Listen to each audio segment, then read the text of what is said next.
20 years, 2 decades behind bars. The weight of the sentence hung heavy in the courtroom. Stephen Glosser, a 38-year-old man from Savannah, Georgia, stood silently, his fate sealed. He had pleaded guilty to stalking and detonating a bomb, a weapon of terror, in a quiet suburban neighborhood. His target, Larissa Apperson, a woman he barely knew, and her young daughter. Glosser's crime sent shockwaves through the community of Richmond Hill, Georgia. The audacity of his actions, the sheer malice, left everyone wondering, how could someone they knew be capable of such a heinous act? His co-conspirator Caleb Kinsey, 34, awaited his own day of reckoning. The charges against him were numerous and severe: stalking, conspiracy, possession of an unregistered destructive device, and more. Their reign of terror had finally come to an end, but the scars they left behind would take much longer to heal.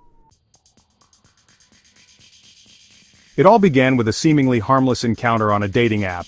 Glosser and Apperson matched, exchanged a few messages, but their interactions never progressed beyond the digital realm. There was no relationship, no bitter breakup, no obvious motive for the horrifying ordeal that would follow. Yet, for reasons known only to Glosser, Apperson became the object of his twisted obsession. Glosser, consumed by his dark fantasies, enlisted the help of Kinsey. Together they hatched a plan, a chilling campaign of terror designed to torment and destroy Apperson and her daughter. Their arsenal was as diverse as it was disturbing: a bomb, a live python, threatening letters laced with dog feces and the carcasses of dead rats. They even contemplated shooting arrows into Apperson's home, a terrifying escalation of their depraved game. Their preparations were meticulous, their intent clear: to inflict as much fear and pain as possible. Glosser, lurking in the shadows, used an image Apperson had shared to track down her new home online. It was a place where she hoped to rebuild her life, a fresh start after the tragic loss of her daughter's father. Little did she know that she had become the prey in a twisted game of cat and mouse. Glosser and Kinsey's reign of terror began subtly. Threatening messages filled with vile language and veiled threats flooded Apperson's phone. They lurked in the shadows, their presence felt but never seen, watching her every move. Then came the escalation, a terrifying display of their willingness to turn their twisted fantasies into reality. One day, a package arrived on Apperson's doorstep.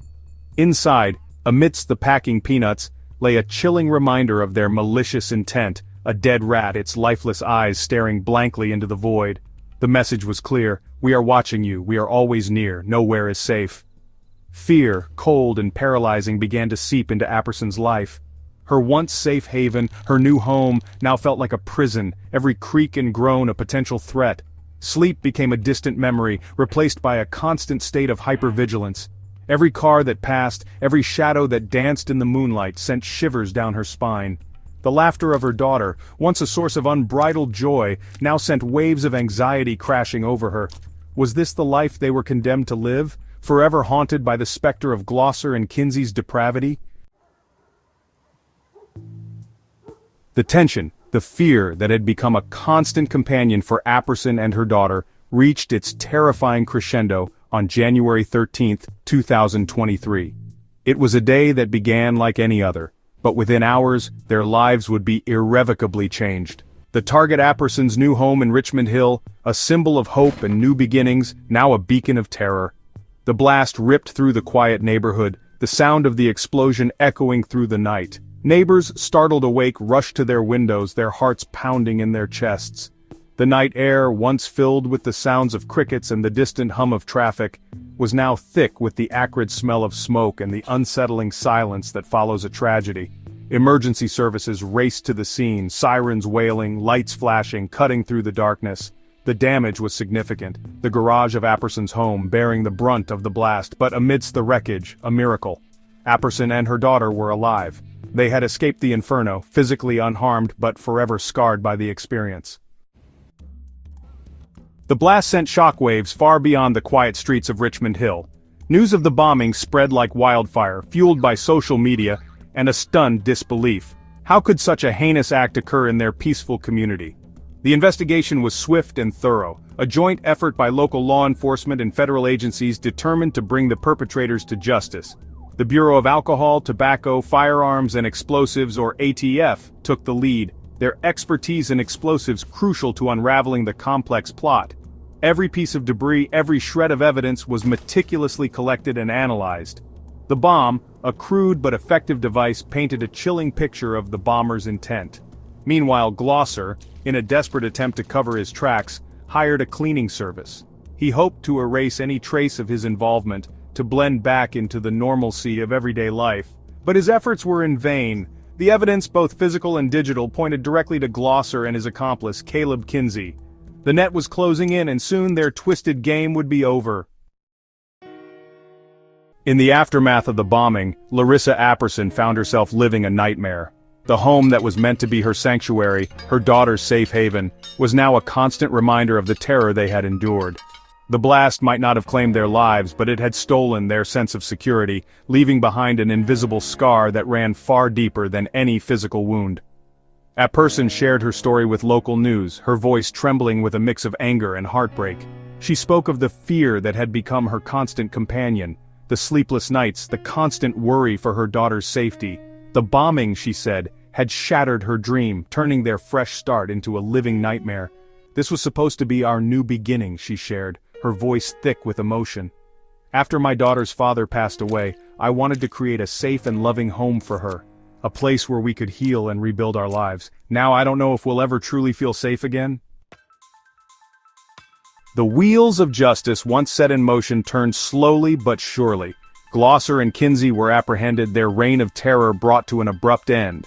Glosser, faced with the overwhelming evidence against him, pleaded guilty to stalking and use of an explosive to commit another felony offense. His sentence, 20 years in federal prison, a stark reminder that acts of terror, no matter how misguided or fueled by obsession, would not go unpunished. The violence in this case was astounding, remarked Acting U.S. Attorney Tara Lyons, her voice firm as she addressed the court. It is a miracle that no one was killed. Her words echoed the sentiments of the community, a collective sigh of relief mixed with a lingering unease. The ordeal might be over, but the scars, both visible and invisible, would take time to heal. ATF Assistant Special Agent Bo Kolodka, instrumental in bringing Glosser to justice, spoke of the wider impact of such crimes. This case highlights the devastating impact violent criminals have on our communities, he stated, his words a stark reminder of the reach of such senseless acts.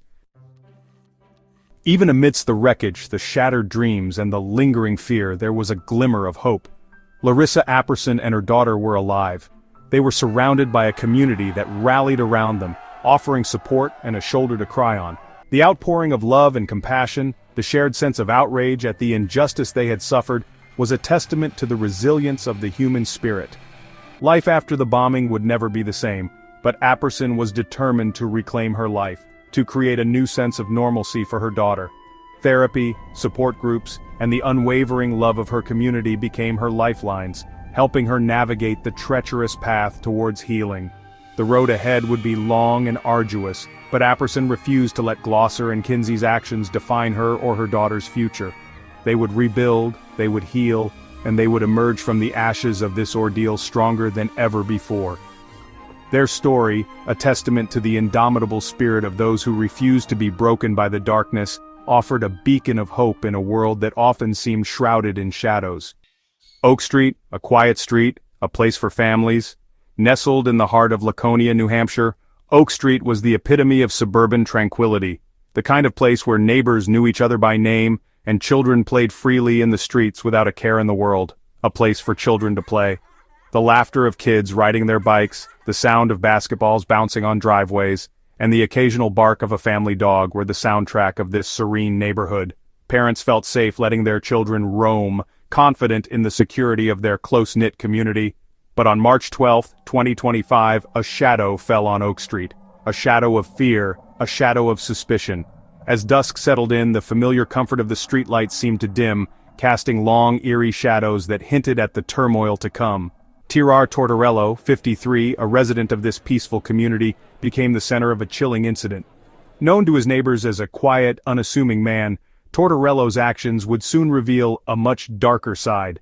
Accused of planting pipe bombs under his neighbor's porch, Tortorello's actions sent shockwaves through the heart of Laconia, New Hampshire. The discovery was made by a neighbor who noticed something unusual and alerted the authorities, leading to a swift and intense investigation. The tranquility of Oak Street was shattered. The once peaceful street was now a scene of chaos, with police cars lining the road and officers going door to door, questioning residents and searching for more potential threats. The familiar sounds of laughter and birdsong were replaced by the piercing wail of sirens. Emergency vehicles rushed to the scene, their flashing lights casting an ominous glow on the houses that once stood as symbols of safety and comfort. A community held its breath, united in fear and disbelief. Neighbors gathered in small groups, whispering in hushed tones, their faces etched with worry and confusion. The sense of security they once took for granted was now replaced by a pervasive sense of vulnerability. The media descended upon Oak Street, turning the quiet neighborhood into a focal point of national attention. News reporters jostled for position, eager to capture the unfolding drama and relay it to a shocked and curious public. At a press conference, the police chief addressed the community, urging calm and assuring residents that every measure was being taken to ensure their safety. But the words did little to ease the collective anxiety that had gripped Oak Street. Families began taking extra precautions, locking their doors and installing security cameras, actions that seemed almost unthinkable just days before. The shadow that had fallen on Oak Street was not just one of fear, but of a lost innocence. As the sun set on Oak Street, the once vibrant neighborhood now seemed cloaked in a somber twilight.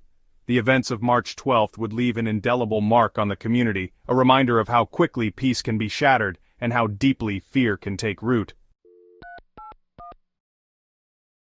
It began with a phone call. A concerned resident reported a suspicious package, an object out of place, a sense of unease. The Laconia Police Department responded swiftly. Every call is treated seriously, but this call felt different. Whispers turned into urgent radio chatter. The package was described as potentially explosive. The air crackled with tension. This wasn't a drill. This was real. Technology often plays a silent role in our lives, but on Oak Street it became the key witness. The homeowner's video doorbell footage revealed a chilling scene. There, in plain sight, was Tortorello. He was seen approaching the porch. He was carrying a package. He carefully placed it beneath the unsuspecting resident's doormat. The footage was clear. The footage was damning. The presence of a potential explosive device triggered a full-scale emergency response. Residents were ordered to shelter in place. Fear hung heavy in the air. The New Hampshire State Police bomb squad arrived. Their every move was calculated, precise. A robot, a marvel of modern technology, was deployed. It approached the package cautiously, the robot's arm extended, its mechanical hand equipped with an X-ray device. The tension was palpable. Every second seemed like an eternity. The X-ray images confirmed everyone's worst fears. It wasn't one device. It wasn't two. 3 pipe bombs, meticulously taped together, were nestled beneath the porch. The bomb squad carefully removed the devices. They were transported to a secure location. A controlled detonation was carried out.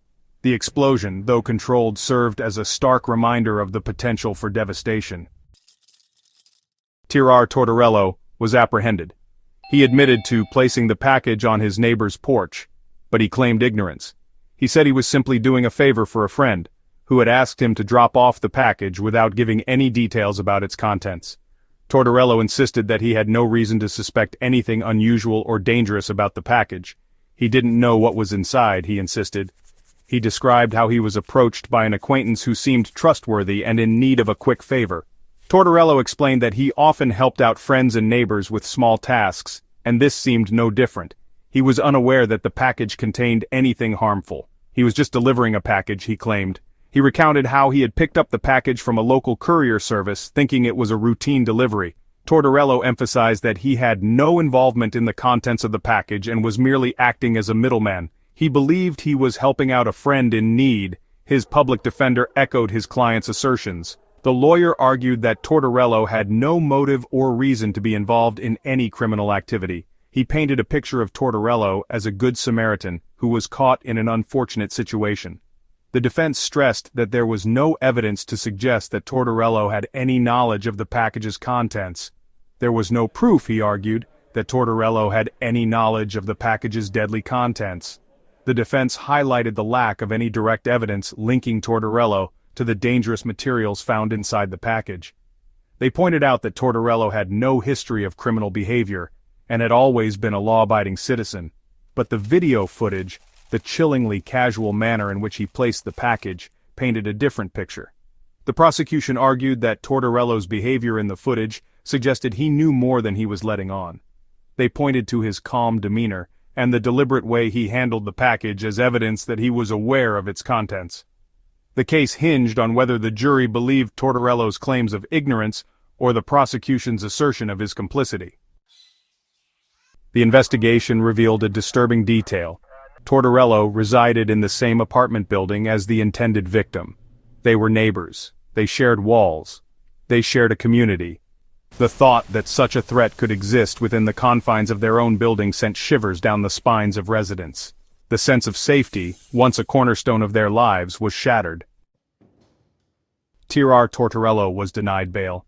The judge deemed him a danger to the community. He faced 3 counts of possession of an infernal machine. The charges were serious, the potential consequences severe.